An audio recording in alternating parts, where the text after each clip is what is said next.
In honor of Malaysia Day, I'm taking you on a behind-the-scenes look at my latest short film, Malaysia's Forgotten Past. The main challenge of this film was to reconstruct 3 different dinosaurs based only on footprints and teeth, and put them into realistic scenarios in the wild. The Spinosaur and Iguanodon were made more like my traditional puppets, like my T-Rex and Dragon, but to save time and make the scales more realistic, I utilized a technique that was common during my earliest years making puppets. I carve scales or letter patterns onto foam sheets, then stitch up the seams, covering the neck and arm joints.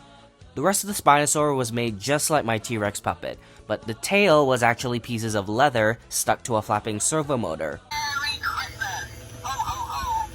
Yeah, this was cannibalized from a Christmas decoration. The Iguanodon was made slightly differently. I installed a pulley system within the arm so that they would retract when I pulled the string.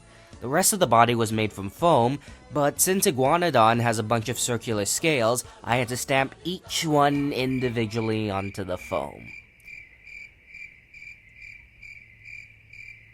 Yeah, you can guess this one took a while.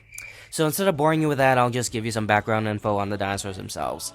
The Spinosaur is based on a tooth found in Pahang in 2012, and was the first dinosaur ever to be found in Malaysia. This tooth actually makes a cameo at the film's end, safely behind glass at University of Malaya's Geology Department. There was another tooth found in Pahang that belonged to an ornithischian or bird-hip dinosaur, and since Iguanodon's really the only one of these known in Malaysia, I chose to interpret it as belonging to Iguanodon. This would be consistent since the fauna is similar to contemporary formations in Thailand. Then there are the other Iguanodon teeth discovered in the Gagao group. You'll have noticed that I recreated each of these teeth as clay models painted white and shot against green screen. Finally, there are the sauropod footprints discovered in Bukit Panau, but this one required a lot more imagination since it's clear that whoever wrote the article doesn't speak English as their first language. For the sauropod, I made it in the same way as this woolly mammoth puppet from The Ghost of Mammoth's Past, as a hand puppet with my fingers operating the legs, all done against green screen. I wanted the mouth and neck to be operated by an internal pulley similar to my dragon, and the seams and joints in the leather skin would be covered by latex sheets with scales cast onto them. To make the head, I sculpted the head from clay, then used that to make a plaster mold that I could pour latex in to create a flexible head. I did try to use this flexible tube to make the neck bend, but this ended up being very stiff and the neck couldn't crane realistically. But hey, it's my first attempt, so what are you gonna do?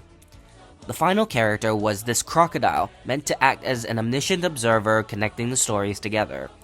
I actually bought a toy head from a zoo and painted it to be more realistic. The body and arms are foam sheets that have the scales carved onto them, scoots and hands are made from paper clay, and the claws are made from hot glue. I made this film as a tribute to the paleontologists of Malaysia that sadly are not very well recognized.